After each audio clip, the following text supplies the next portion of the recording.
Olá, garantidores de direito do Papo 227. Estamos novamente, eu e a Bianca. É o nosso quarto vídeo, né, Bianca? Nosso quarto vídeo do canal. Comunicando a todos os nossos seguidores que a Xana não participou do vídeo anterior, também não irá participar desse vídeo, porque ela está com alguns problemas de saúde, nada grave, é apenas na garganta, está com a vozinha fraca, até ontem nós nos reunimos para fazer o roteiro, e ela não pôde comparecer hoje, mas no próximo acredito que ela estará. Inclusive no próximo já vamos anunciar, né? Porque já temos a programação do próximo. Já vou falar agora de cara, Bianca. Nós vamos falar de CMDCA no próximo. Nesse, nós vamos retomar a fala sobre a Lei 14.344. Não deu no último papo, também não vamos exaurir, né? Não vamos acabar com o assunto ainda das alterações introduzidas pela 14.344, mas vamos falar de pontos muito importantes hoje. Nós separamos aqui para o papo de hoje a configuração do que traz a lei como violência doméstica dentro desse âmbito familiar ao que se refere à criança e ao adolescente. Traremos, então, essa definição, essa configuração. Também traremos do atendimento pela autoridade policial, como é que se dá, que se tem de entendimento do que é hoje, do que a lei traz. E com isso também faremos um link sobre o artigo 7º da lei, na qual traz a criação de centros de atendimento integrado.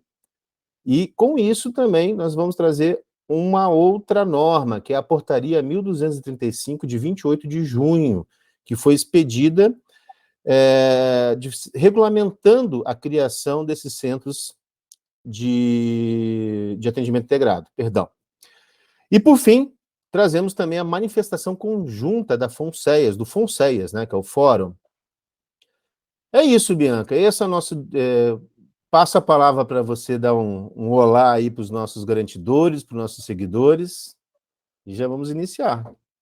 Vamos lá. Então, olá para todos, sejam todos bem-vindos de novo, ou se você nunca assistiu a gente, seja bem-vindo ao nosso papo. E, André, acho que a gente não viajou tanto, porque a Xana deixou a gente sozinho de novo, né? Então, acho que a gente está num caminho aí. Uma coisa muito importante, antes da gente começar a falar sobre a lei, tu falou isso, é a gente trazer os conceitos, né, a definição do que seja ou não violência. E nos três, na verdade, vídeos anteriores, a gente já no meio da discussão falou disso, desde a importância do reconhecimento do que é violência e não é, para que se possa seguir um atendimento. A 14.344, no comecinho dela, ela vai dizer que devem ser observadas as definições estabelecidas pela Lei 13.431, de 2017, que é a lei da escuta especializada, que a gente disse hoje de manhã que tem que parar de chamar de lei da escuta especializada, mas, enfim, entenda-se.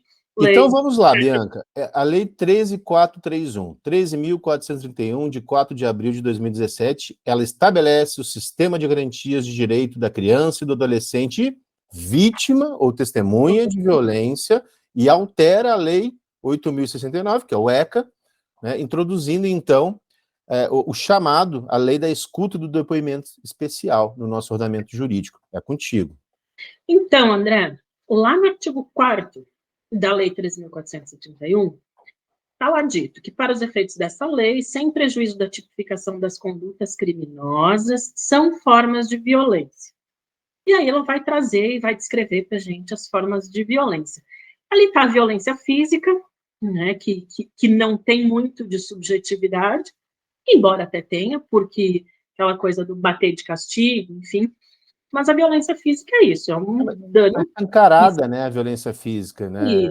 Isso. Não tem muito o que se discutir sobre isso. Depois da violência física, ela fala da violência psicológica. E acho que esse é um ponto que a gente tem que parar um pouquinho e conversar um pouquinho mais. O que é violência psicológica, André?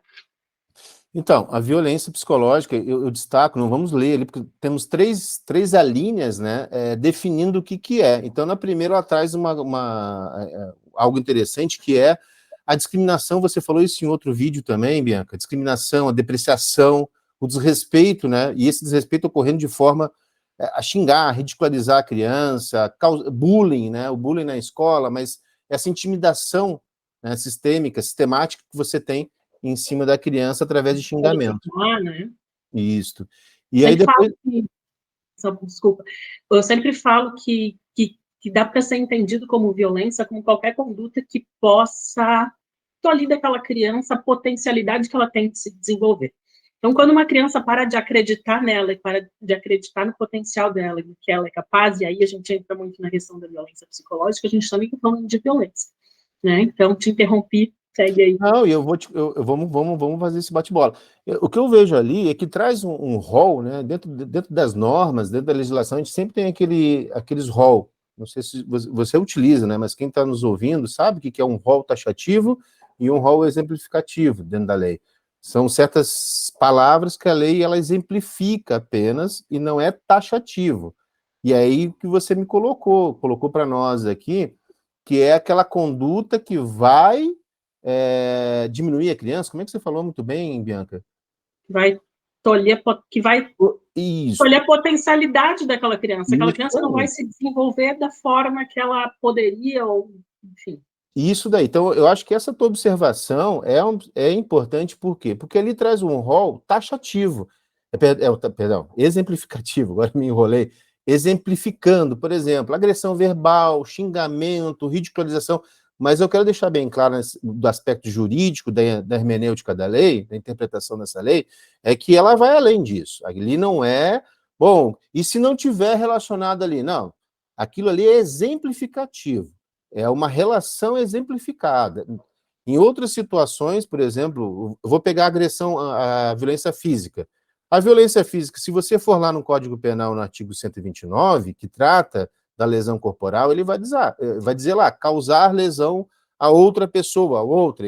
Aí tem lesão leve, é aquela lesão que ela some com o tempo. Aí tem a lesão média e tem a lesão grave. Aquela lesão grave, por exemplo, é a lesão na qual vai deixar sequelas. É aquela lesão que a pessoa vai lá e corta um braço da pessoa. Então, e isso lá está taxativamente exemplificado, e aqui não. Então, por que é interessante? Porque muitas pessoas falam, o que é, né? Eu acho que é isso que nós chamamos esse papo hoje. O que é a violência psicológica? Então, Bianca, você exemplificou, né, de forma exemplar aí o que causa essa diminuição, o que causa a vedação ao crescimento, ao desenvolvimento sadio, e aí nós vamos lá no artigo 7º lá do ECA, nós vamos no próprio princípio da proteção integral.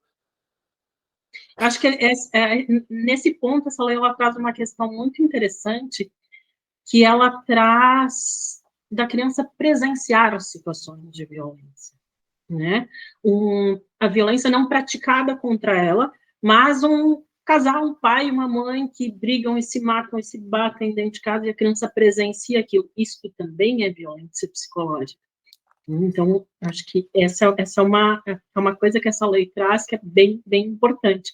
Além de trazer a questão da alienação parental, que hoje, enfim, se fala muito sobre isso, que é aquele jogo, né? Aquele jogo clássico de um jogar o outro, enfim, contra e usar a criança no meio disso, que é lamentável, eu diria, mas que é uma realidade mais comum do que se imagina e do que a gente gostaria de ver. Então, tudo isso entra nesse rol, nesse âmbito da violência psicológica, que é, resumindo, a partir do momento que o adulto de referência daquela criança usa da autoridade dela, enfim, para colocar aquela criança numa posição menor ou de desqualificação. O artigo 4º também é interessante nós trazermos aqui uma introdução, incluído pela própria lei Henri Borel, né, a 14.344, que ele remete, né, interessante essas leis, elas andam casadas ali, né, uma jogando para a outra, realmente, fazendo uma interpretação muito exitosa, porque você tem, tirando-se as críticas que são trazidas nessa lei, mas colocando a crítica positiva no sentido de usar de uma legislação mais robusta, né, que é isso, a gente não tem a dúvida. Não existe dúvida de que tanto a lei da escuta, do depoimento, que é uma lei que traz ao sistema de garantias diversos mecanismos, né, com a possibilidade de evitar a revitimização, nós temos também uma introdução, então, trazida pela 14344, que é a violência patrimonial. Bom, é uma inovação realmente. A violência patrimonial, ela te traz o quê? É quase que um crime de dano, né? Ela traz a subtração, destruição de bens, né? De bens patrimoniais da criança e do adolescente. Então, você traz ali, por exemplo, vamos citar um exemplo, você não pratica violência psicológica, aquele responsável, aquele detentor ali da... Não digo nem, porque aqui nós estamos na testemunha, na vítima, mas você traz aquela violência que eu posso dizer de destruir vamos pegar um bullying, né? Você pode juntar o bullying, que é causar aquele constrangimento emocional, aí você imagina um bullying que causa um constrangimento emocional com a retirada de um pertence daquele adolescente, destruição. Então, você teria enquadrado aqui em 2 momentos dentro do artigo 4º como violência. A violência psicológica e uma violência patrimonial. Então, seria essa subtração, essa destruição de algum bem. Ele traz até essa palavra, né, destruição parcial ou total de seus documentos pessoais, bens, valores. Veja um livro, né, um diário, uma situação daqui a pouco, não, mas eu não bati nele, eu não agredi ele, eu não xinguei, eu não humilhei ele, mas foi lá e destruiu, né, um pertence dele. Interessante. E outro tipo de violência, e o último, é a violência institucional, que é algo bem importante da gente trazer também, porque a violência institucional ela é praticada por instituições, ó, né? Mas por instituições públicas ou não, ou públicas particulares, enfim, que deveriam estar atendendo aquela criança. Né? E aí a gente pode pensar na violência institucional, inclusive quando a gente fala da revitimização, que é o que a 13.431 vem a tentar evitar, né? Aquela história que a criança traz uma situação e aí para dentro da escola, e aí a professora não acredita, a professora desqualifica o que a criança fala, e daqui a pouco a criança traz de novo e tem que falar de novo daquela situação e fala para 1, 2, 3, 4, 5 pessoas. Isso também entra no âmbito da violência institucional. Eu acho que, não sei se tu quer acrescentar mais alguma coisa. Eu quero acrescentar, eu quero acrescentar, e nós já podemos, não pulando, né, já o tema, mas acho que é isso aí mesmo. Né? Seguindo, né, dentro Lembrando da Xana, e para a gente seguir, senão a gente fica falando 2 horas da mesma quando coisa. você vê, eu também, às vezes eu vejo a imagem da Xana e me dá essa sensação que a gente deve seguir adiante. Então, seguindo adiante, fazendo um link, então, a revitimização, você tem ali na 14344, no artigo 11 e 12, partindo do artigo 11, né, que é o capítulo 3 da lei, trata do atendimento pela autoridade policial. Eu tenho aqui o dispositivo, né, que ele trata o quê? Quando... Não vou ler o dispositivo aqui, vamos o que interessa.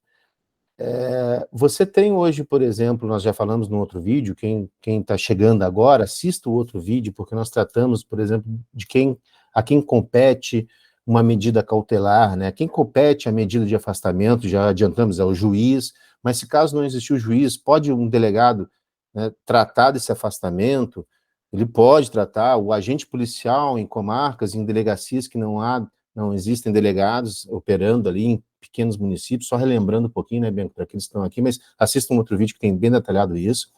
Aí nós vamos ter lá o atendimento pela autoridade policial, e nós estávamos conversando, eu e a Bianca, para vocês que estão nos assistindo aqui, os nossos garantidores, nossos seguidores, nós fazemos uma reunião antes, um roteiro do nosso vídeo, e muitas situações nós discutimos lá e trazemos de forma meio mastigada, né? Mas eu acho que essa situação na qual conversamos, Bianca, é interessante porque você tem 2 momentos de atendimento de ação da autoridade policial. O primeiro momento pode ser executado quando o Conselho Tutelar traz a informação, digamos, para uma cidade onde não exista juiz, somente um delegado. Olha, doutor delegado, eu preciso fazer um afastamento do agressor, e esse agressor é o pai. Então, a própria autoridade policial pode providenciar esse afastamento naquele momento, e isso se dá muito muito como em analogia, né, muito igualmente ao que se faz com a Lei Maria da Penha, da violência doméstica. Se faz a comunicação à autoridade policial, se registra um boletim de ocorrência, se colhe as informações iniciais e procede-se, então, o quê? Aquele policial pedindo ao juízo para deferir uma medida cautelar. Da mesma forma vai acontecer aqui, só que o diferencial se dá que o próprio delegado vai remeter ao juiz, mas ele pode proceder o afastamento do agressor. Ok?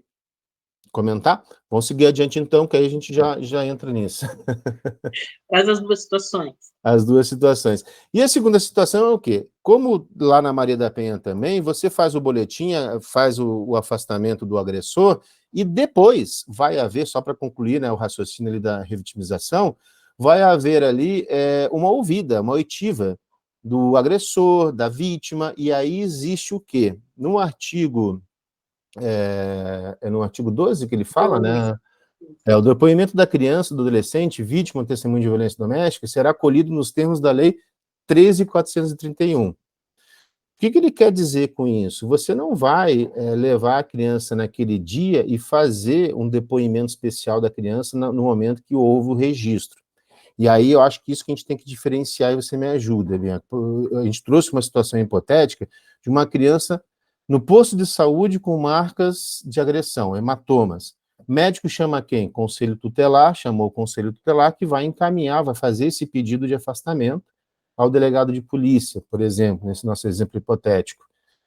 E aí, nesse momento, o delegado não há necessidade de colher um depoimento. Por quê? Porque a revelação já se deu de forma espontânea. Estou certo, Bianca, ali no momento Se a criança falou do que aconteceu, sim, né? A gente tem duas possibilidades aí dentro dessas possibilidades. Isso que eu quero que você Ou o profissional de saúde identificou sinais de violência físicos, marcas, enfim, ou também tem a possibilidade da criança ter trazido o que a gente chama da revelação espontânea, né, de ter falado sobre aquela situação. E aí eu acredito que a ação ela vai ser em cima desses fatos, né? Não vai ser colhido ali um depoimento da criança nessa hora, nesse momento, enfim, ou até sim, se existir equipe preparada, a gente fala muito quando a gente trabalha em escuta especializada, de que, e aí a gente trouxe o exemplo do hospital, né, de que os hospitais, eles têm que ter profissionais também preparados e qualificados para fazer a escuta especializada, e aí sim, já se faria essa escuta ali naquele momento, que seria realmente o ideal, mas vamos lembrar que os nossos municípios têm dificuldades na implementação da escuta especializada e também do depoimento especial. De novo, vamos voltar a falar da questão da falta de pessoal, da falta de estrutura, enfim. Então, muitas vezes, o que chega é o relato, por exemplo, do conselho tutelar, que vai levar a situação depois, e a gente está falando de uma situação de urgência que aconteceu ali. E aí, quando a gente conversou hoje de manhã, a gente trouxe outra situação também. A gente trouxe uma situação de que alguém vai até uma delegacia de polícia e registra um boletim de ocorrência. Por exemplo, uma criança voltou está com um dos genitores, foi para visita e voltou relatando uma situação de violência. O que vai acontecer? Esse pai ou essa mãe que recebeu essa informação vai até a delegacia e vai registrar um boletim de ocorrência. E aí também vem a ação da polícia, de encaminhar para exame de corpo de delito, enfim. O fato é que muito poucas delegacias têm um profissional e espaço físico para estar recebendo esse depoimento da forma que a Lei 3.431 traz para a gente. O que a gente vê em muitos municípios aí é a Polícia Civil recorrendo à escuta especializada para que se escute essa criança.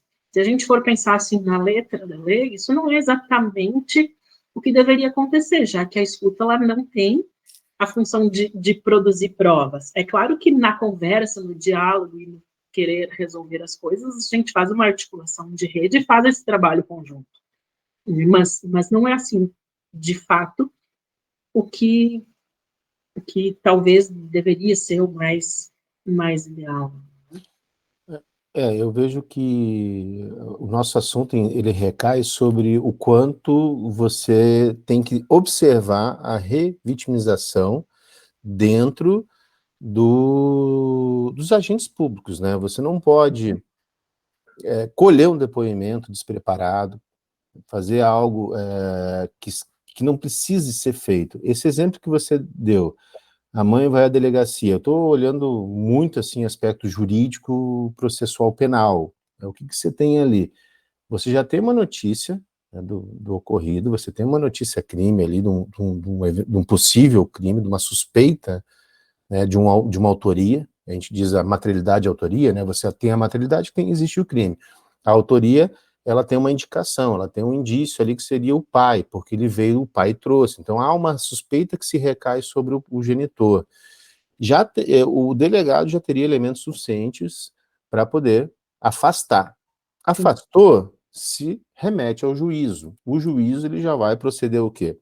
Ele vai fazer, claro, o despacho do afastamento, ele vai, digamos, homologar essa situação, né? Ele vai chancelar essa situação e nesse ponto ele passa a ter o contraditório a ser exercido, porque você já judicializa. E aí entra na que a gente chama de produção antecipada de prova, né? E aí Aí, passa a questão do depoimento especial.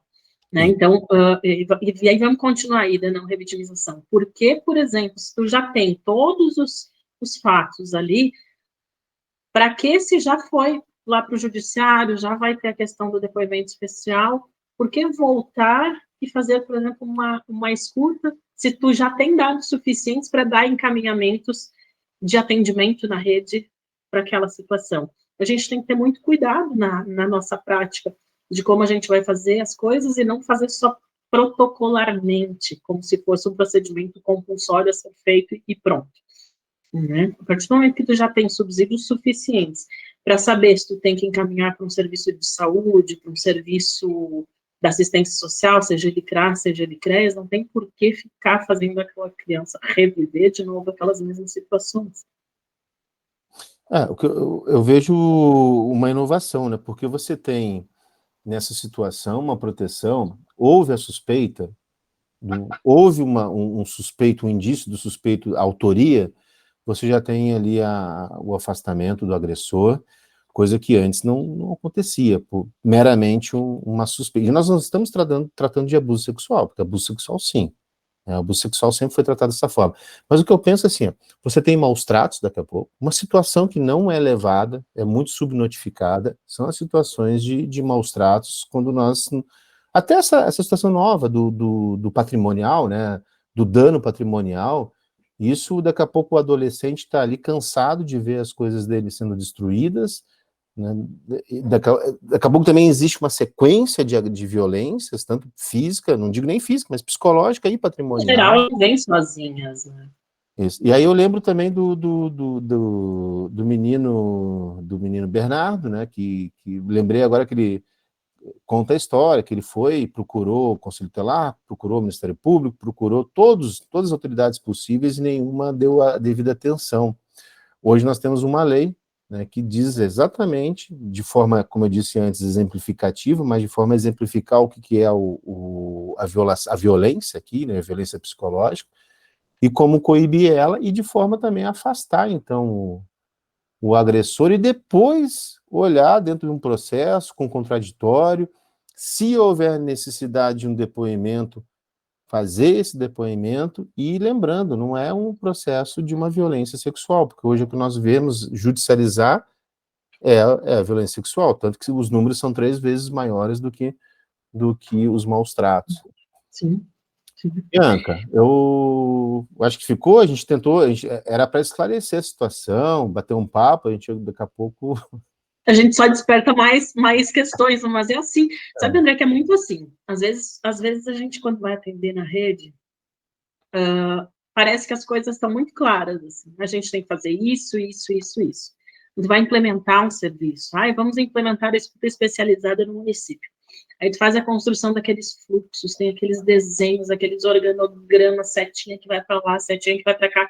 Parece que a situação vai chegar e a gente vai conseguir colocar ali, e quando chega a gente olha e pensa, ok, Não estava nada dentro da linha que a gente tinha desenhado, então, e é mais ou menos assim que vai o papo, né? A gente desperta questões e o propor reflexões, fazer as pessoas pensarem e criarem alternativas para as questões delas também é algo bem, bem interessante. Eu vejo, Porque trazer receita pronta de bolo nem sempre funciona. eu vejo aqui, sabe o quê? Dentro do. Não estava no nosso script aqui, mas é interessante, já que você disse isso, sobre trazer essa receita de bolo pronta, que nem sempre é assim. Eu estava pensando muito agora na questão processual, já que eu falei de contraditório, porque aquele agressor ele vai ter o direito de defesa, vai ter o direito de trabalhar dentro do processo uma defesa. E aí no artigo 13 ele diz dos encaminhamentos, né? E você falou sobre uma perícia antes, né? Que pode ser encaminhado por uma perícia. Eu fico pensando em casos de lesões corporais, aquela criança vai ter que ser encaminhada. E a lei, ela traz o encaminhamento dessa vítima ao Sistema Único de Saúde, mas ao Instituto Médico Legal, mas que seja preparado para receber, né, essa Que a vítima. gente também conversou um pouco no último vídeo sobre, né? Que hoje não existe isso, né, não se tem essa preparação. Então, é mais E um... falando sobre o que não se tem e o que sobre não existe, a gente pode falar sobre o artigo 7º dessa nova lei que prevê, a gente já falou no vídeo passado ali também, a criação dos tais centros integrados de atendimento. E aí, André, o que tu fala sobre isso para nós? Então, nós tratamos disso de forma rápida, né, no outro papo. O artigo 7º, ele traz essa união, né, do ente federal, dos municípios, estados, no sentido de, até é interessante que eles ali poderão criar. Poderão, para mim, a coisa já é bem subjetiva. O poderão, então, ela deixa um lapso temporal imenso, né? Poderão criar e promover para criança e adolescente situação de violência doméstica familiar as respectivas competências, né? E aí ele traz ali, por isso que eu chamo duas coisas, poderão e competências. O poderão criar e depois as competências nós temos uma grande contradição a levantar agora nesse momento. Primeiro item ele diz o quê? Centro de atendimento integral e multidisciplinar. Ótimo, o que seria isso? O que é o Centro de Atendimento Integral e Multidisciplinar? Seria um atendimento completo para aquela criança, inclusive eu vejo que eles estão muito ligadas ali, de acordo com a lei 13.431, que também se cria esse serviço que poderia estar dentro, né, a escuta especializada poderia estar dentro desse serviço de atendimento integral e multidisciplinar do município, e nós veremos que, a partir desse inciso 1 do artigo 7, o Ministério, né, o Ministério da... Sempre difícil que mudou, né? Ministério da Ministério, eu também Mulher, nunca lembro, Ministério da Mulher e dos Direitos Humanos, isso aí, perdão. Ele remete ao quê? O inciso 1, artigo 7, a uma portaria que foi criada no dia 28 de junho de 2022, onde ela vai regulamentar, então, esse centro integrado, né? Esse centro integral de atendimento multidisciplinar. ela traz uma metodologia de implementação. Isso daí. E junto com essa metodologia de implantação, que nós já lemos a metodologia, inclusive é algo assim que eu fiquei pensando hoje, quando eu li, quem fez isso daqui? Quem que bolou isso? Né? Quem que pensou nisso? Porque realmente, né, tem coisas ali que você vê que, primeiro, você uniformizar, criar um método para um país que nem o nosso, para que seja aplicado em cada município com as realidades totalmente disparelhas, né, já começa por aí o primeiro erro, né, e o segundo é que você cria, digamos então que nós moremos, né, na Europa, não sei, na Suíça, estou brincando, mas que nós tenhamos condições de realmente fazer algo de forma conjunta, de forma com a metodologia de implantação seguidas por cada município espalhados de norte a sul do país. Todos com a mesma Todos, condição, todos. partindo do mesmo ponto. Seria excelente. Não tenho que criticar. A crítica não está, eu acho que, quando eu olhei a minha crítica, ao menos não está, porque eu fiquei pensando que essas situações que estão colocadas dentro da portaria são situações que realmente surreais. E aí você tem o quê? Toda uma determinação para a criação, metodologia, inclusive estrutura física, de como realizar essa estrutura física, mas você não tem aqui de onde vem esse dinheiro. Voltando de novo para o vídeo passado, lembra que a gente brincou? Quem faz? Lindo, mas quem vai fazer? É mais ou menos a mesma lógica. Acho que voltar um pouquinho, talvez seja interessante a gente trazer, a gente está falando da portaria, dos centros, o que são exatamente esses centros, né? E de acordo com essa portaria, centros de atendimento integrado são equipamentos públicos que reúnem em um mesmo espaço físico programas e serviços voltados à proteção e ao atendimento de crianças e adolescentes vítimas ou testemunhas de violência por meio de equipes multidisciplinares especializadas. Hoje de manhã, André, a gente conversava, né? Quais são esses serviços?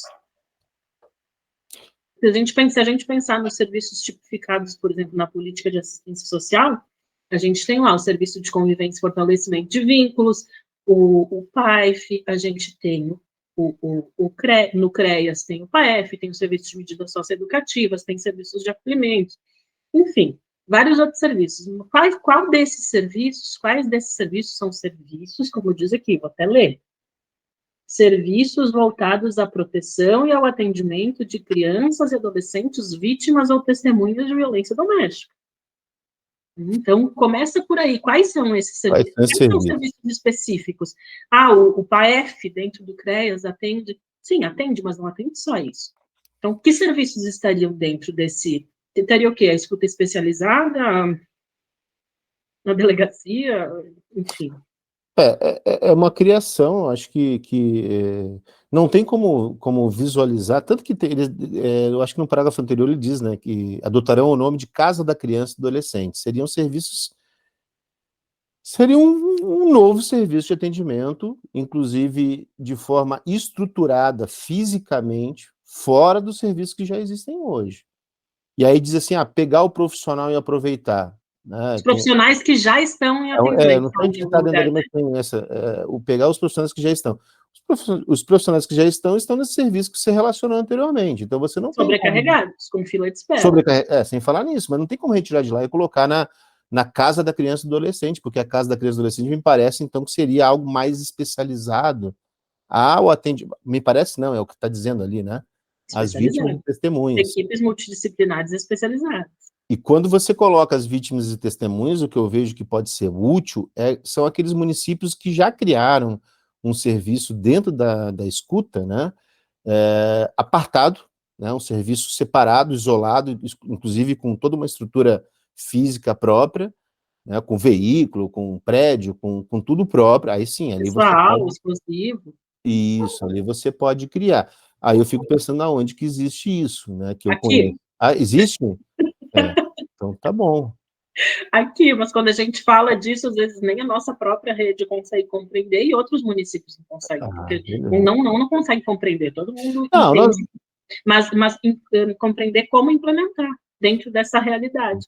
E aqui realmente a gente tem, que a gente é privilegiado de ter uma equipe exclusiva, um espaço físico, enfim, mas a gente conversou com municípios, inclusive de porte maior, que não tem condições de fazer isso. Que não tem, né? Então, eu estou dizendo de uma forma mais exemplificativa de que não existe em regra, né? Não existe nem de outra forma. Na grande maioria dos municípios, hoje a escuta especializada é um grande mistério do como fazer. A gente teve dando capacitação fora do estado, trouxe isso, né? Também, que é um desafio para todos os municípios, como implementar. Como o Brasil, né? Bom, e aí vamos seguir, então a Bianca já apontou, né, essa situação, e aí eu trago também, Bianca, não sei se você quer falar mais um pouquinho da própria portaria. Não, pode ir. Eu penso, assim, que também tem ali a questão da criação de um cadastro nacional, né, na portaria, que falamos também desse cadastro único no vídeo passado, né, dessas informações, um sistema único de informações intersetoriais, que hoje nós temos dificuldades, não vou voltar para lá, mas gente, assista o outro vídeo, nós conversamos muito bem sobre esse sistema que a lei exige. Uma questão da portaria que me chamou a atenção foi o artigo 7º. No artigo 7º fala que essa casa da criança ela vai ser gerida por um comitê municipal, por órgãos governamentais. Tu já tá risado, né? Porque a gente sabe que, enfim, o comitê municipal, por órgão governamental e instituições da sociedade civil para articular, mobilizar, planejar, acompanhar, implementar e gerir os centros de atendimento. Para aperfeiçoar os fluxos, articular junto ao Poder Executivo, Legislativo, Judiciário, enfim, é mais ou menos o modelo do tal do Comitê Gestor da Escuta Especializada. Eu pensei na hora nisso. Eu pensei nisso. E sabe o que eu pensei? O problema, vamos encurtar, Bianca, no sentido assim, isso todos já sabem que realmente a dificuldade hoje, ela não está em você seguir a lei. Eu vejo a dificuldade, eu acho que isso traz a manifestação que nós vamos ver a seguir, é a dificuldade orçamentária e a destinação específica. Você tem que ter uma destinação orçamentária específica para assistência social e para a criação desses programas e serviços que a lei traz. Porque, pensa bem, hoje, claro, você vai criar um comitê, desse comitê vai se organizar uma equipe, vai se organizar o programa, esse programa vai virar um serviço, mas a dificuldade não está nas pessoas em realizar, não vamos culpar o ator ali, o profissional ali na ponta, porque esse profissional muitas vezes, como você falou, muitas não, em regra está sobrecarregado, e você vai ter mais uma atribuição, mais uma gestão, né, gerir mais um trabalho que já está em seu limite, né? E eu não sei se você tem algo a colocar, mas aí eu já trago, então, Pode trazer. A manifestação. Até foi a Bianca que apontou isso na nossa reunião, falou assim, André, já saiu ali, tem uma manifestação conjunta, essa manifestação, ela está, depois nós vamos disponibilizar no vídeo, no fonses.org.br, manifestação conjunta, né? O link vai estar na descrição do vídeo, e foi feito o quê? Foi feito essa manifestação perante o Colegiado Nacional de Gestores Municipais da Assistência Social, com o GEMAS, e o Fórum de Secretários de Estado da Assistência Social, FONSES. Então, eles fizeram uma nota pública apontando aqui, para ser bem exato, 11 situações, 11 itens, criticando, então, a criação, né, dessa portaria, e até mesmo a situação nós podemos já resumir aqui, que trata-se de como executar. E eu trago um ponto, não sei se você quer comentar algo antes, mas eu trago um ponto que para mim foi bem marcante aqui dentro do item 7 dessa manifestação, que ele diz assim, o SUAS está sendo duramente impactado pelo desfinanciamento e subfinanciamento, mesmo num contexto de grave crise social agudizada pela pandemia do Covid-19. Os dados orçamentários e financeiros apontam para um cenário orçamentário, isso que me chamou muita atenção, regressivo, que se aproxima das previsões orçamentárias de 1990, com redução de 3,4 bilhões, o menor exercício em 2014 para 1 bilhão, pior orçamento em 2022. Então, só lendo aqui que em 1990 nós estamos chegando a uma previsão orçamentária que se tinha no passado, com um corte de 3,4 bilhões, e esse ano ainda tivemos uma queda de mais 1 bilhão. Então, a coisa está indo ladeira abaixo, e você tem leis maravilhosas, só que você joga uma lei, você coloca uma portaria e diz assim, não, vem aqui, preencha um formulário que nós vamos te dar todo o know-how, vamos te lançar uma cartilha estruturada de como você deve fazer, como você deve seguir, inclusive a planta arquitetônica, né, do prédio da casa da criança irá Sabe o ser que isso me lembra? enviada a você. Sabe aqueles equipamentos que normalmente dentro da área de saúde De repente, lança um edital, o município tem que aderir, constrói uma baita de uma estrutura, de um centro de reabilitação e não sei lá o quê, e em momento algum se prevê como aquilo vai funcionar. Então, me E parece... aí fica aquele elefante branco, financiado com dinheiro público, me remeteu a isso agora, assim. Bom, eu já tive as minhas, já que estamos tratando da manifestação, é uma crítica muito minha, não que nós não queremos melhorias no sistema de garantia de direitos, mas você tem que ter planejamento, né? E aí outro item aqui que ele traz, da manifestação, o 5, né, que ele diz assim, que é importante observar que o Plano Nacional de Enfrentamento da Violência possui caráter intersetorial, o que implica necessariamente a efetivada participação das instâncias das políticas setoriais, responsável pelo atendimento. Então, aqui, o que eles estão criticando aqui? Que não houve essa consulta. Quando foi feito pelo Ministério a portaria 1235, não houve essa consulta intersetorial, não houve planejamento, não houve pesquisa, não houve sequer, pelo visto aqui, um planejamento ou um pensamento de que nós já existíamos o ano passado cortes, porque esses cortes vêm ocorrendo desde 2014, e isso não sou eu que estou dizendo, é o próprio documento que produz, e você tem ali uma ladeira abaixo, e de uma hora para outra uma lei, né, fantástica, olha, vamos proteger as crianças, e vem aqui que eu vou te ensinar como. Quando? Porque eu acessei um formulário lá que deveria estar lá e não está. Então, quer dizer, você tem uma portaria, clique aqui, acesse o formulário e preenche. Não está lá. Até pelo menos a data de hoje, 29 de julho, né, que nós estamos gravando esse vídeo, não está lá. E aí, Bianca, como é que se faz? E aí, assim, às vezes a gente fala, a gente traz muitos pontos, né? E só para deixar claro que a lei, ela é ótima, ela é fundamental, se pudesse ser aplicada.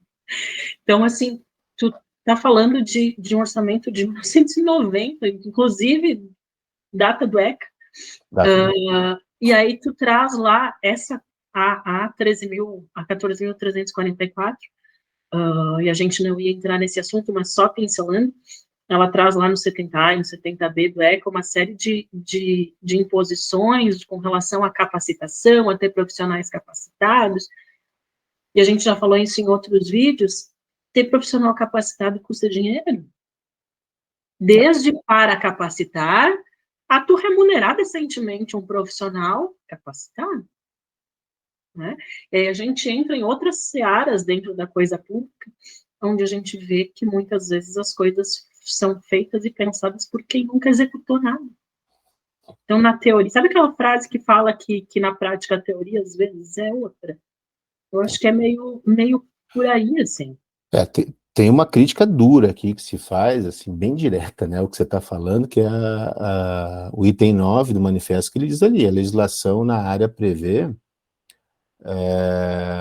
corresponsabilidades na escuta especializada e no depoimento especial. Não se questiona a criação de centros especializados integradores, cuja finalidade essencial é prevenir a revitimização e promover o cuidado e a proteção das crianças e adolescentes.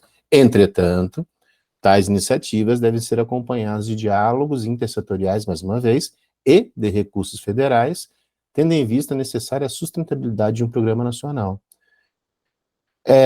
Eu vejo muito aqui ele chamar o que nós conversamos. Nós mal conseguimos, conversamos antes, mal conseguimos implementar escuta especializada, depoimento especial, e aí de uma forma, perdão da palavra, mas é uma opinião minha, leviana, trazer uma lei, uma portaria mesmo que diga, olha, você deve fazer, a lei ela está dizendo para integralizar, e cada um vai responder aí pelo seu orçamento, mas nós estamos, mais uma vez, no vídeo passado eu falei, com uma série de cortes orçamentários, cortes em impostos estaduais, e temos ali, como até traz aqui, né, o congelamento, eles ali considerando os efeitos do congelamento da emenda constitucional 95 de 2019, você tem uma queda, um corte, né? Agora não vou nem falar de outros segmentos, né? Fora a educação, que nós tivemos também um grande corte, mas você não tem condições eu acredito que nós trabalhamos com políticas sociais, nós, dentro do Papo 227, nós discutimos políticas sociais, e dentro da política social, não é só você analisar a lei, é você fazer todo um contexto. Uma lei, nós criticamos, nós fizemos essa crítica no vídeo passado, que os municípios, o corpo legislativo do município, ele tem que planejar, sempre olhando, focando as leis orçamentárias dentro das diretrizes que você tem federais em termos de garantias de direitos. E aqui você vê que claramente se manifesta, ele traz isso que nós falamos no vídeo anterior, e estamos asseverando aqui, que não tem como você fazer política social simplesmente da boca para fora. Tem que planejar. Tem que planejar. Eu fiz uma crítica, até falei de programas que existiam no passado, não vou nem repetir aqui, porque depois ainda vamos dizer que eu estou puxando brasa de um lado ao outro, mas o que eu quero dizer é que toda a lei que garante, ela tem que ter um respaldo na qual tenha uma continuidade, porque o que você falou, daqui a pouco vai ter prédios cheios de mato ali, porque não se teve uma continuidade, viram que não se tinha estrutura operacional e financeira, né? Nada a ver com isso, mas me lembrei, teve uma época que o governo federal implementou o CELS, né, o Centro de Esporte e Arte Unificado pelo país, que também era um projeto padrão para todo o país, em tese para se trabalhar de forma integrada as políticas de assistência social, cultura e esporte. Esporte também. Esporte, geridos por um comitê gestor com pessoas do poder público e da sociedade civil, muito a mesma lógica, em tese, espaços fantásticos. Eu trabalhei coordenei achava assim uma coisa maravilhosa que funcionou enquanto tinha um edital federal que bancava. Cessou esse edital, que foi de 6 meses, que era, inclusive, chamava Projeto de Ocupação do Céu, por meio de um edital federal, onde se mobilizou a comunidade a entrar, e esses céus estavam inseridos em espaços de grande vulnerabilidade dentro desses municípios. Então, se acostumou a comunidade a participar, a vir para as oficinas, um monte de coisa. Encerrou esse edital federal. Estão lá as estruturas hoje, que é uma briga no município, porque é meu, é teu, não é meu, não é teu. Um joga para o outro, não se consegue manter, e vai na mesma lógica. Né? Então, são particularmente esse daqui, que eu tive lá dentro, que eu coordenei, teve momentos que eu passava por aquele lugar e me dava uma depressão, assim, de ver como estava. E a gente não pode tratar política social e política pública dessa forma. E aí voltamos ao que falou antes do planejamento, e o planejamento não pode ser de um ano. Ele tem que ser mais a longo prazo do que isso. Então é isso, né, Bianca? Hoje o papo, acho que está dentro dos nossos limites, né? Acho que a gente vai falar assim, daqui a pouco a Xana vai ligar. É que a Xana não está vendo que não é ao vivo, porque se fosse ao vivo ela já tinha ligado. Ó, para com isso daí, mas vai para o ar. A gente vai, de repente, até cortamos esse pontinho aqui para não ir para ela não brigar com a gente, né? Então, só revendo o que nós conversamos hoje, né? Chegamos ao fim, então, do nosso papo. Nós tratamos, então, das definições, o que configura a violência doméstica no âmbito da Lei 14.344, trazendo com um destaque para as violências psicológicas e para a violência patrimonial. O atendimento da autoridade policial em 2 momentos, né? O momento na qual ela deve fazer o atendimento e resguardar a criança, executar a medida, né, cautelar. Já tratamos essa medida em outro vídeo. E também aquele momento na qual ela vai ter a possibilidade de ouvir a criança, e tem que também observar se não vai estar causando uma outra violência institucional, uma revitimização. Dentro disso, já fizemos um link, né, com o artigo 7 da criação dos centros de... Me ajuda, atendimento integrado, né? Centro de atendimento integrado. Isso. CAI, a gente decidiu chamar de CAI. Eu coloquei CAI aqui, eu falei sei. atendimento integrado. Isso. E aí dentro do CAI nós temos então aí através derivado do inciso 1º do artigo 7º, que prevê a criação do CAI, nós temos a portaria 1235, que vem lá do Ministério da Mulher, Ministério da Mulher, da Família e dos Direitos Humanos, na qual ela determina, como é que você falou muito bem, né? Ela traz uma metodologia, né? Ela cria uma metodologia de implantação desses cai dentro de cada município. Só que também, por fim, vimos a crítica da manifestação conjunta da FONSESC, do FONSES, né, do fórum, que você tem ali uma estrutura de primeiro mundo, mas não tem o principal ponto, né, frágil, né, o orçamento a ser empregado e a continuidade, como se dará. Porque nós temos a nossa realidade, eu acredito que os garantidores que nos seguem sabem da sua realidade municipal, sabem das realidades que ocorrem e que, geralmente, é a assistência social, a Secretaria de Assistência Social que arca com essas despesas, e cada vez mais os orçamentos dentro da assistência social estão sendo reduzidos. É isso, Bianca. Antes de passar, eu vou dizer, deixa um like, deixa um comentário, bata palminha, porque isso faz com que o vídeo circule.